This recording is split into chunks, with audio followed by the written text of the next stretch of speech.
everybody. Today I'm going to be talking about the Netflix film, The Ballad of Buster Scruggs, which my family watched, was it a week or two ago? And probably, wait, no, it was longer than that. It was when I was recovering from spinal fusion surgery, so time seems kind of strange. So I think it was actually more like maybe almost a month ago now. Yeah, I don't know. Surgery is scary. It can make time seem strange. Anyway, it's a great film on Netflix. It's about Western, United States. It's like a Western. And my family kind of I grew up on Westerns because my mom is from Texas and my dad is from Arizona. And so these concepts of kind of the cowboy stories and tall tales and the mythos of different types of events that happened and all the stories that people have from the small towns or just stories in general that people have that are part of their history, like in Tombstone and stuff like that. That's all like very. It's like it's exceptionalized in Hollywood, right? But it's still like based on real people. So I kind of find it to be an interesting genre, definitely one that's has a lot of problems with it. It can be problematic. But I really was looking forward to watching this because it's just so rare that you see a Western at all anymore. And also I was going in not knowing at all like what to expect. I thought it was just this going to be one way of telling the story. And instead it ended up being different. I had no idea who wrote it. I just went in being like, oh, look, it's a Western. Hey, fam, do you want to watch this? And my family was like, yeah, sure. And so my parents and I watched it, like I said. So yeah, it was great. It has some violence in it.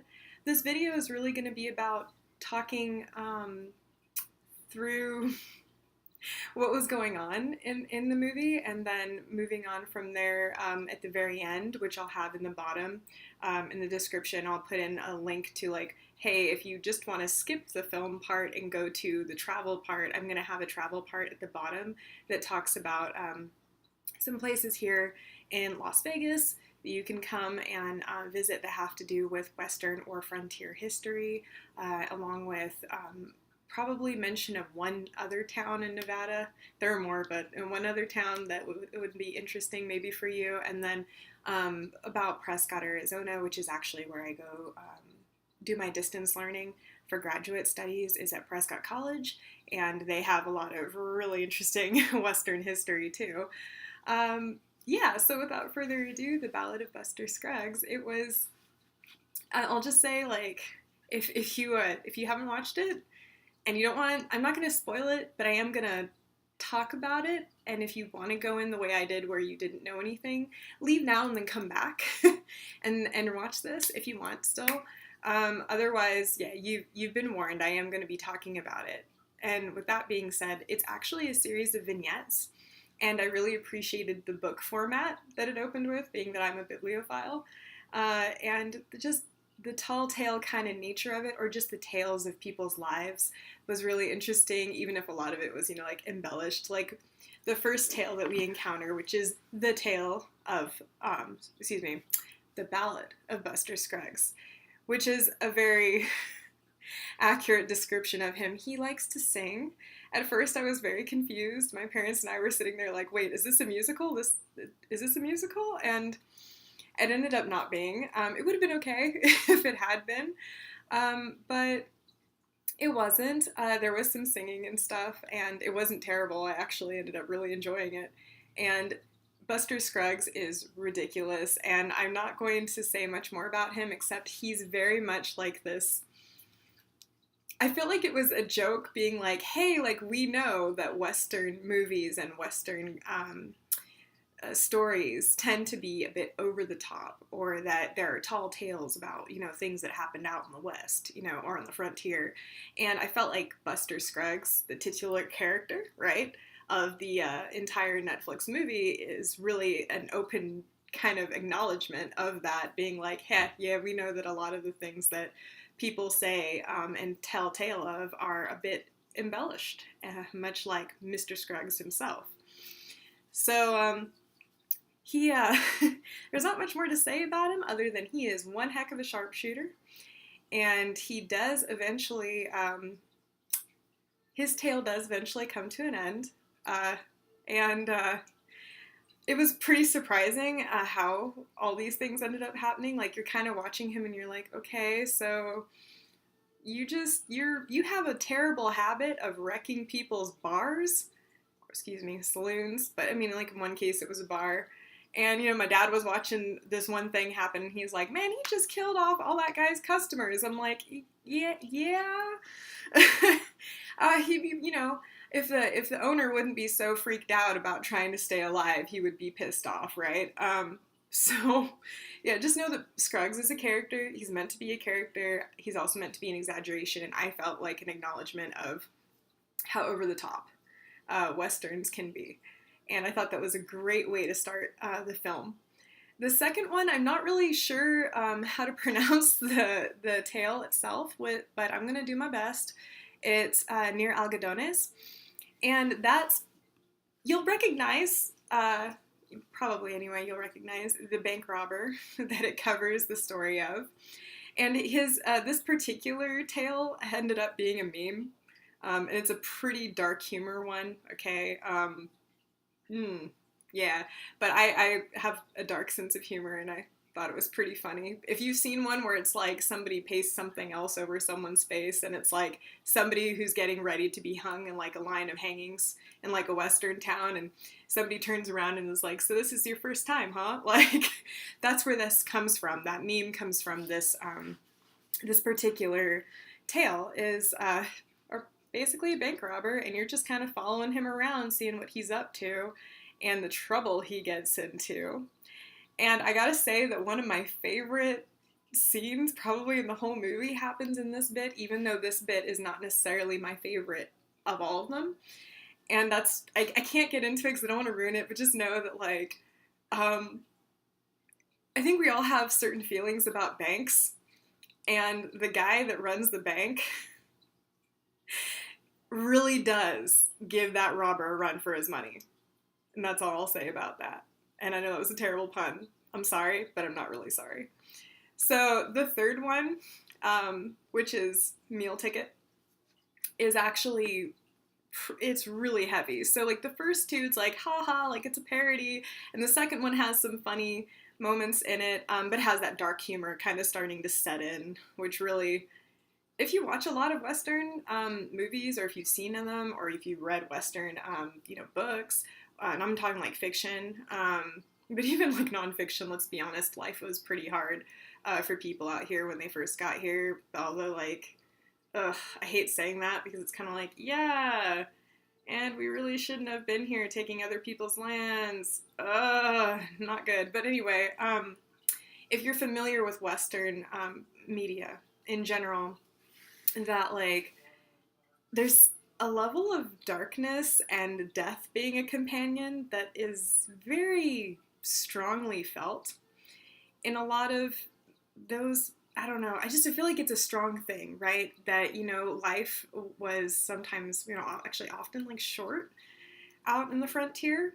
And this one, Meal Ticket, is the one where you really start to feel that kind of settle and seep in to the film and the tales that it's telling. It's about two brothers.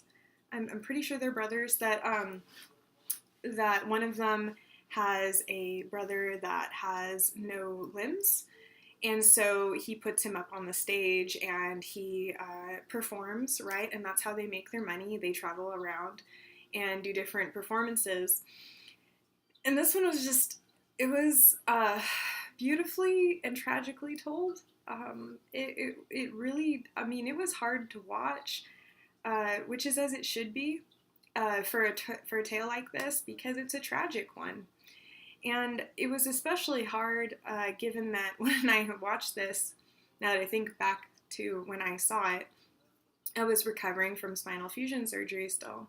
And though I'm fortunate enough to have, you know, like my limbs and everything, the feeling that, you know, I struggled to walk for the last few years. I had trouble doing daily tasks. It's been difficult for me to have work, or as a graduate student, even be able to have enough energy and go through the pain to even get through each semester well, or at all. And, to the point that I wasn't even going on errands or stuff like that by myself, because I would be scared that I wouldn't be able to like get back in case I really started to hurt even more, because I was constantly hurting, like, constantly, from remnant complications of a spinal deformity that's genetic that I've had since I was diagnosed with when I was 9 years old. And, full disclosure, I just turned 29. So it's degenerative now, and they had to do work on it. So given that I'm fortunate enough that I don't have limbs missing and such, I still thought it was interesting that tale went there. It did fall into the tragic trope, unfortunately, that disabled people often have projected upon them in stories. But I did appreciate the fact, again, that it went there, and it was like, hey, yeah, it provoked this feeling in me watching him interact with everyone else, basically being kind of like, he's there and he's making money, but he can't feed himself. He can't, go and do things on his own.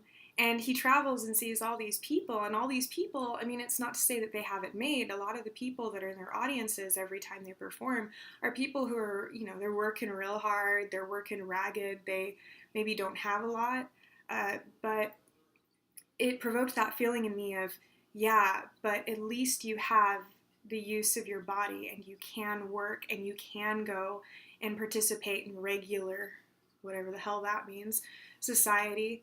And again, the last few years, I haven't really been able to do as much myself. I've had to spend a lot of time indoors because I was very physically limited.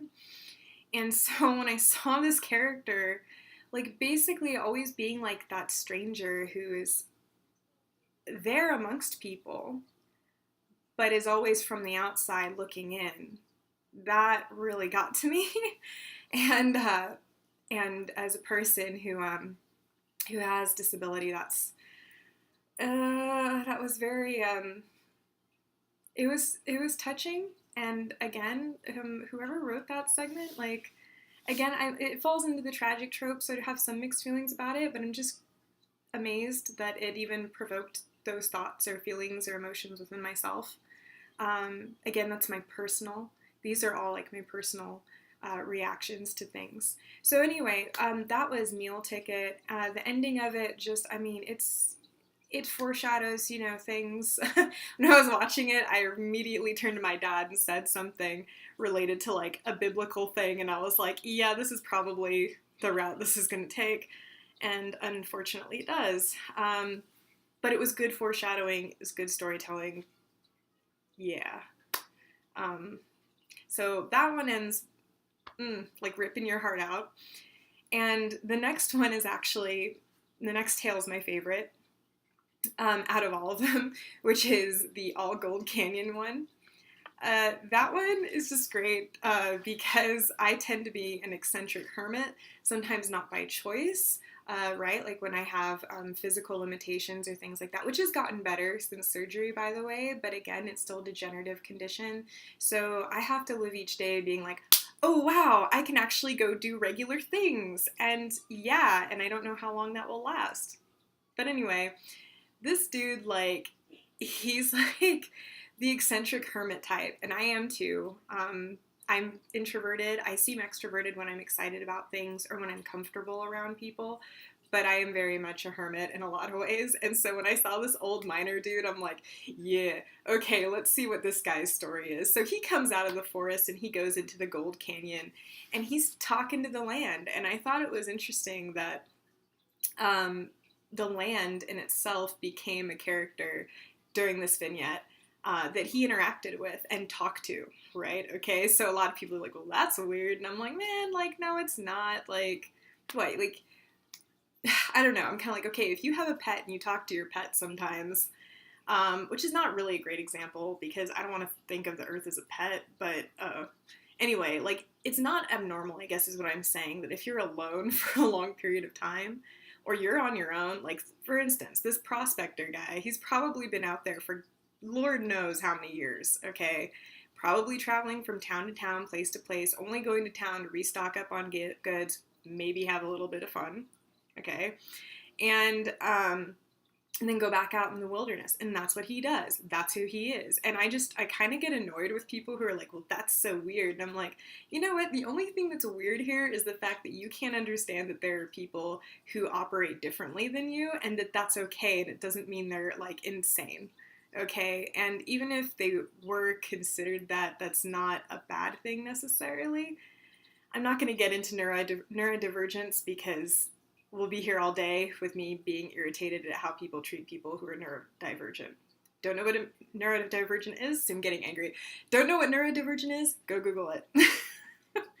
I'm just like on fire with the disability justice thing today.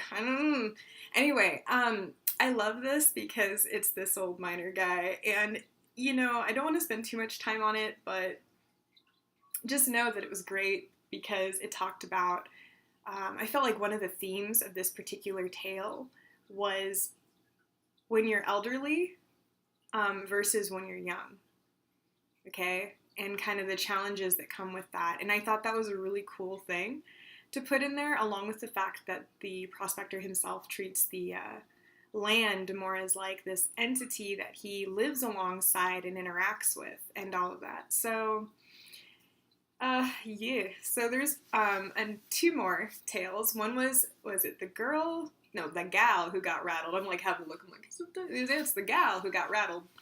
So when I initially posted about watching this to my friends, in real life, not online ones, I was kind of like, so this movie is great if you don't mind having the mortality rate of a late 90s, early 2000s Oregon Trail computer lab game. And this next one is about a wagon train going to Oregon.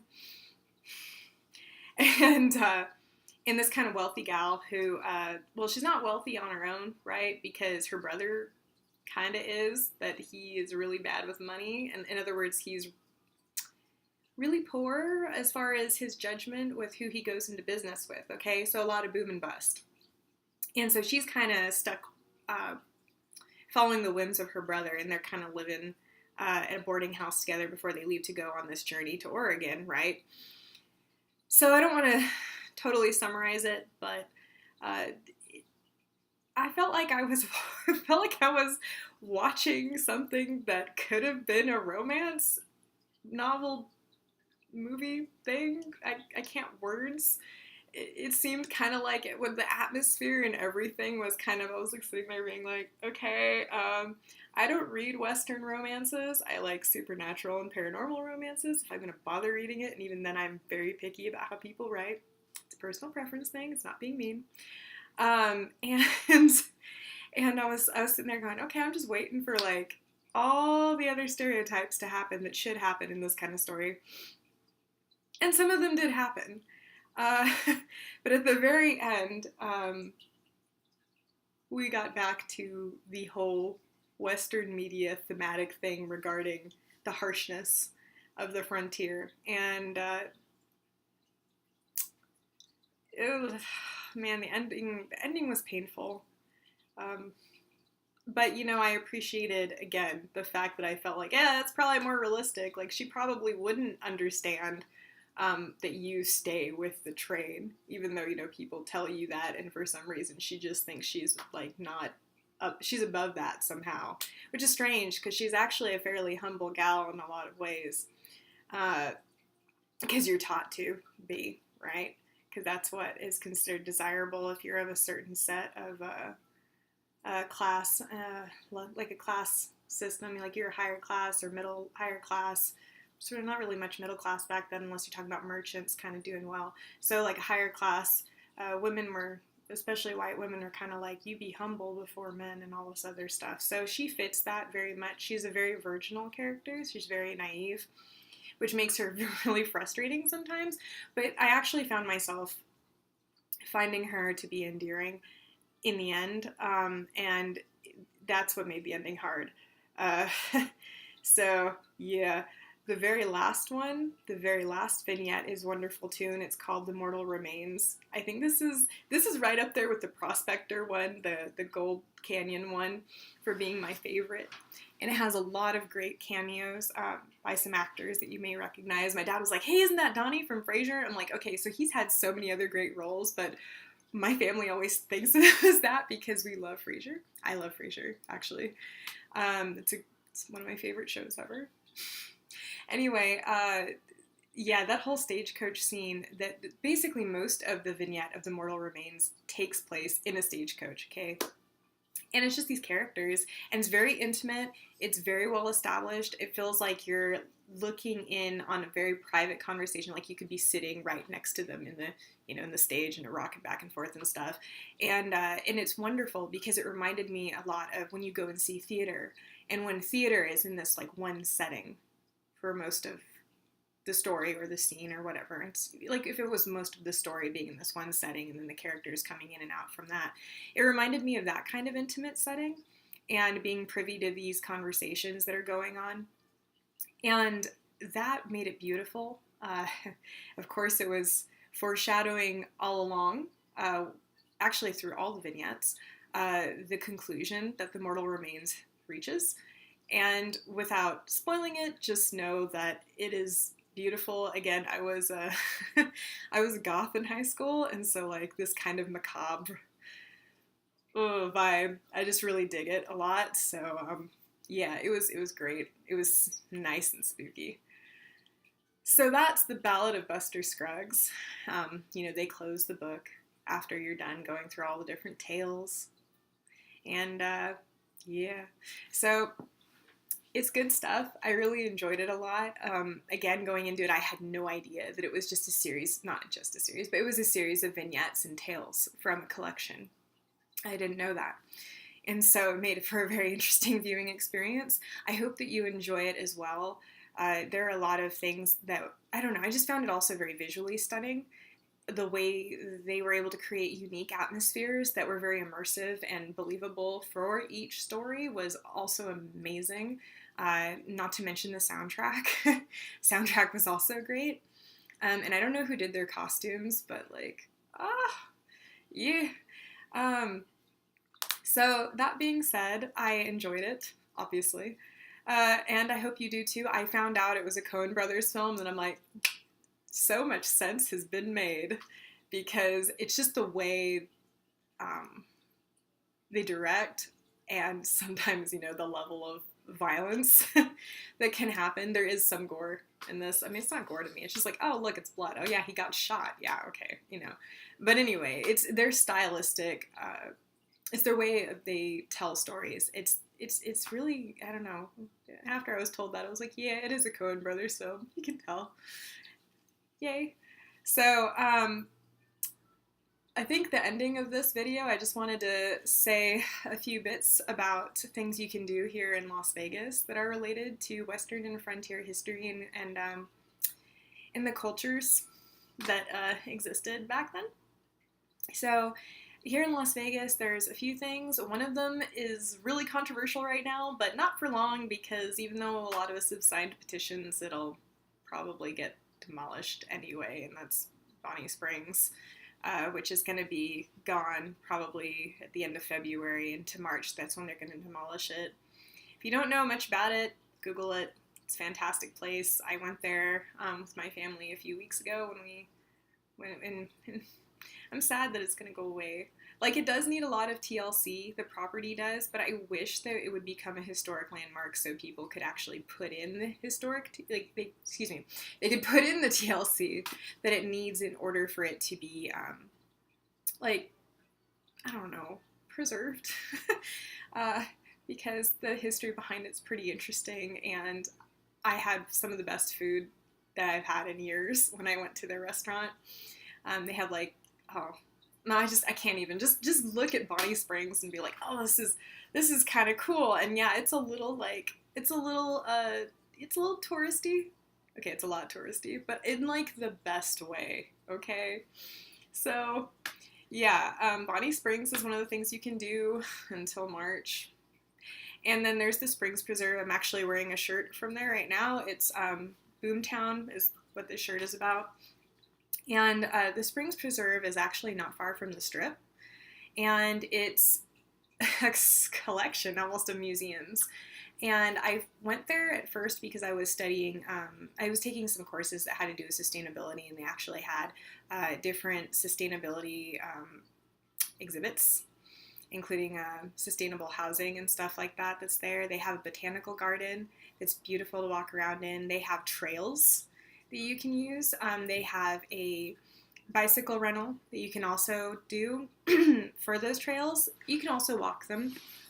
They have a tortoise habitat out in one of the trails, which I do not believe you should put a bicycle through. That's just walking very carefully, mindfully.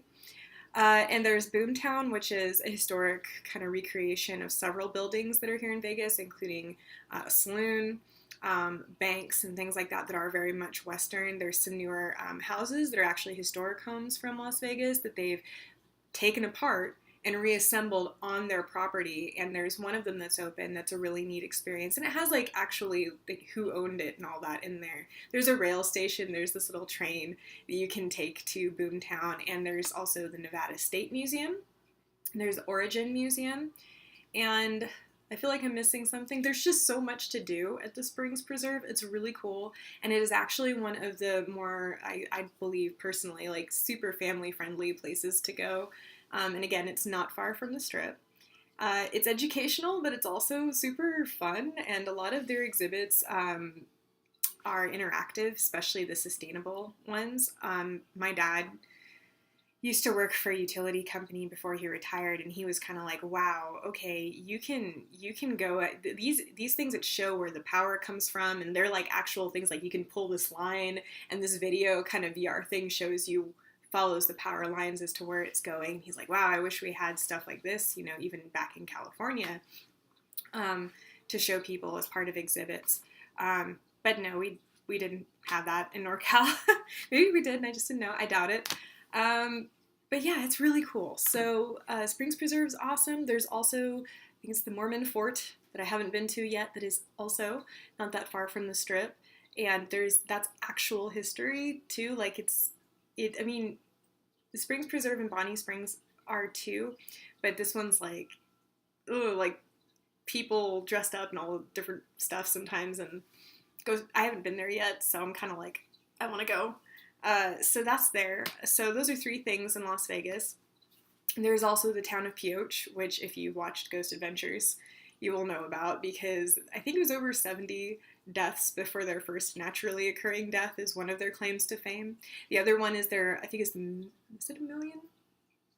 No, it couldn't be $1 million. That'd be way too much money back then. But anyway, there's this really expensive courthouse that's there too, that's really neat. They have a very haunted hotel, which actually one of my relatives used to do housekeeping at before she was able not to anymore, and she had a story for me. So yeah, a neat place. It's up in Lincoln County in Pioche is the name of the place. It's a very small town. There's also one of the band members from Quiet Riot actually has a coffee house there. It's closed on Wednesdays, and you might want to, like, I don't know, you know, like in small towns, sometimes different things will be closed different times because people like go on vacation or stuff, and it's like the person that runs it. Yeah, you should probably call ahead and make sure that all that's gonna be open.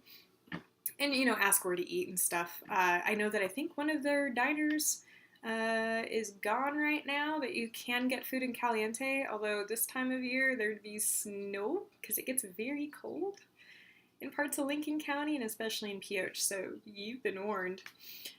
The other place I want to talk to you about is Prescott, Arizona. And Prescott, Arizona is actually where the college is that I do distance learning for one of their graduate programs. And Prescott College, woohoo! Anyway, yeah, if it wasn't for them and, you know, providing a more accessible form of graduate education for the disability I had, I wouldn't be able to continue graduate school, or I wouldn't be in it at all, so thank you.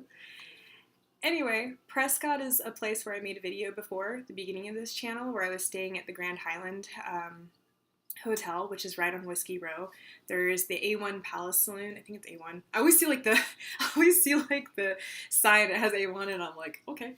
So, but it's the Palace Saloon. That actually also has been on Ghost Adventures, funny enough. And yeah, it is also a pretty rough and tumble place, or they wouldn't call it Whiskey Row. In fact, a lot of Whiskey Row caught on fire, and I think if I remember right, the St. Michael, which is the other hotel that's right down the way from the Palace Saloon, was one of the few buildings that didn't get completely burned up.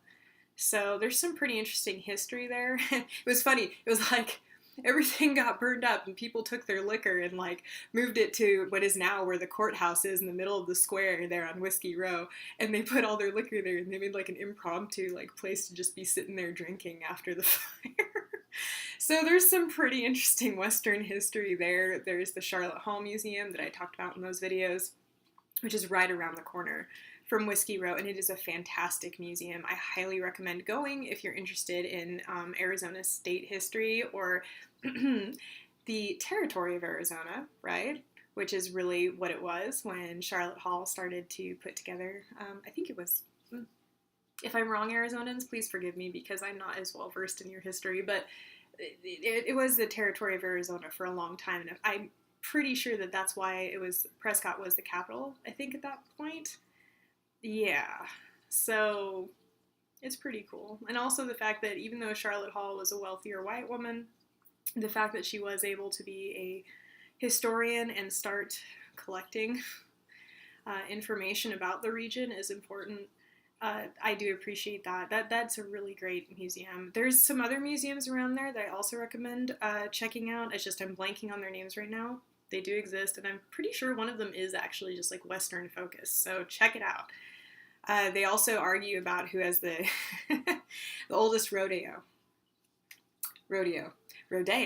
Sorry, I grew up part-time in Salinas, and Salinas has its own rodeo in California, and like I used to have to listen to people be like rodeo, and people would be like rodeo. So, yeah. The dilemma of growing up speaking English and then having a lot of people around you, including some of your family, speak Spanish, and your pronunciation and other things that you hear and like the way you talk getting all confused constantly. I love it, but the struggle is real sometimes. So yeah, Prescott, Arizona is neat too. It's beautiful. There's Thumb Butte, which is a rock. It's a geological formation. And then their dells are gorgeous too. And it's similar like to what Las Vegas went through with trying to defend Red Rock from people, building in that region near it, Summerlin. And that Prescott's having a similar problem with bougie people coming in and wanting to build ridiculous homes on these beautiful granite dells. And anyway, not gonna go there. I think you can tell how I feel about it just from the expressions on my face. So yeah, Buster Scruggs is great. It definitely made me happy because we don't see a lot of Western media anymore. If we do, it's just really poorly done, and I felt like this was a better example of it. And it knew to make fun of itself in the beginning, and I think off and on in some ways throughout, which was also wonderful and refreshing. And those are some places that you can go in Las Vegas, and then in Lincoln County in Nevada, and then in Prescott, which is in the central part of Arizona, that are related to Western type themes for your travel needs and desires. If you want, I can put those links in the description. I'm really hoping this video wasn't like an hour. If it is, I'm going to have to like split it up. So that being said, I hope you found it to be an interesting talk. I hope it was useful for you. What did you think about the Ballad of Buster Scruggs? Please let me know. And until next time.